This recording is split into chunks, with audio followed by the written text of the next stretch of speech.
maamulka dowladda hoose ee degmada Berbera ayaa bilaabay kulamada la tashiga bulshada xaafadaha kala duwan ee magaalada Berbera. Kulankan ay ka soo qayb galeen xaafadda Barwaaqo oo ka qabsamay howlka runta kutubta ee magaalada Berbera. munaasabadaasi waxaa ka soo qayb galay duqa degmada Berbera, xogayaha fulinta dowladda hoose ee degmada Berbera, aqoon-yahano iyo dhalinyarada xaafadda Barwaaqo. ugu horreyn kulankaasi waxaa ka hadlay agaasimaha waaxda qorsheynta dowladda hoose ee degmada Berbera, Jimcaale Cabdullaahi Jaamac, iyo sidoo kale gudida xaafadda Barwaaqo oo ka waramay waxyaabaha u qorsheysan 2021 in loo qabto. waxa weeye horta waan u baahanahay xaafad waliba inay soo xisaabtanto. gudi ahaan maxaanu qabanay, dowladda hoosena maxay noo qabatay, maxaanay dowladda hoosena wali qabaneen inagu taagan. waxaan u baahanahay waliba maanta markan halkan mashaariicda ka gudbino dabagalkeedana idinka iskale.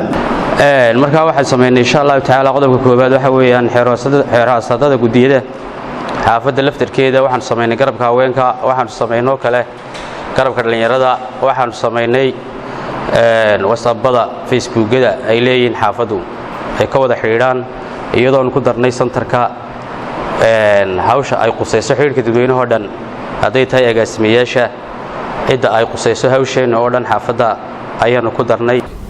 xogayaha fulinta dowladda hoose ee degmada Berbera, Cabdikariin Aadan Siciide, ayaa sheegay in diyaar u yihiin isla xisaabtanka. galab wanaagsan dhammaantiin.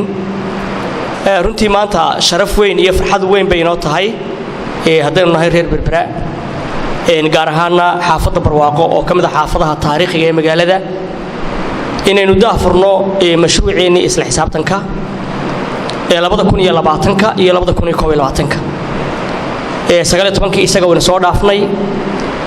fadhigeena maanta wuxuu ku salaysan yahay inaynu iska weydiino mashaariicdii 2020 ee xaafadda Barwaaqo ay soo gudbiyeen, dowladda hoose magaalada Berbera soo gudbiyeen wixii laga qabtay, iyo qodobka labaad oo ah u diyaar garowga mashaariicda 2021.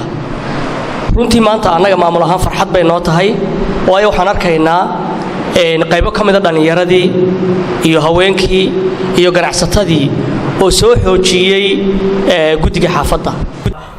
gabagabadiina waxaa halkaasi ka hadlay duqa degmada Berbera, Cabdishakuur Maxamuud Xasan Cidin. waxaan runtii aad ugu faraxsanahay oo aan la qabaa inay maanta ay ka yara duwan tahay ama sanadku ka yara duwan yahay sanadii hore inuu mashaariicda dooran jirnay.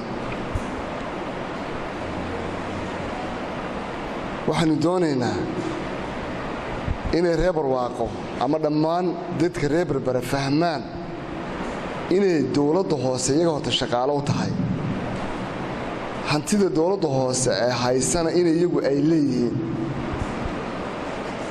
xaafadaha waxaan naqaanaa cid kastaaba xaafadda ku habtirsantaa, baadisooc baa la yidhahdaayo inagu waxaan naqaanaa reer hebeliyaa tahay, innaga baadisoocdeennu waa xaafaddaa tahay. xaafadda ayaynu wax isugu nahay. xaafadda Barwaaqo waxay kaa xigtaa xaafadda maxaanku ahaa Daaroole, xaafadda Wadajir waxaa kaa xiga qofka reer Barwaaqa, tabracashiiqna waxaa kaa xiga tabarwaaqa kaa xigta. waana say diinteenna farasa wey.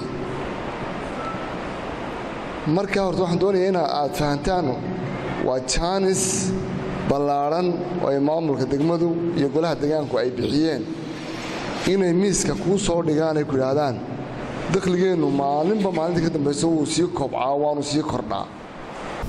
waa Khadar Maxamuud Axmed, Khadar Xeefo, telefishinka qaranka Jamhuuriyadda Soomaaliland, magaalada Berbera, xarunta gobolka Saaxil.